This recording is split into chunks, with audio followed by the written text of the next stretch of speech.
Good morning, members. I hope everyone's well and happy Monday to you. Another busy one out on the course today.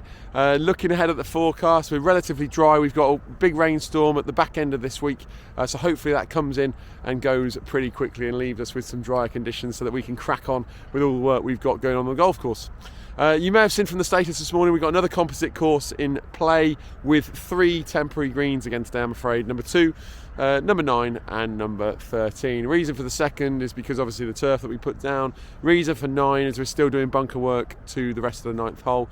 And the reason for 13 is we got our tree surgeons back in today and they are doing some work to the big oak that's the right hand side of the 13th approach. We're just going to reduce the whole canopy by around 2.5 to 3 metres.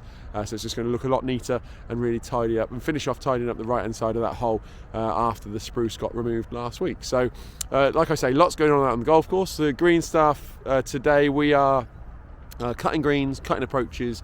We're also air to G2ing greens. I like to do this every fortnight through the winter. We did it every fortnight from November to March last year, and I feel like we really reap the rewards of it. So we started that again. Air to G2 is effectively a tine that goes in the ground and it blows compressed air into the soil. So basically it shatters the soil, creating a lot of capillaries and channels for root growth and water movement in that soil. So good job to get done. Also, we've done a full divot this morning out on the tees as well. You may also notice this week when you're playing, we've done a bit of a heather scrape this morning on the 10th hole.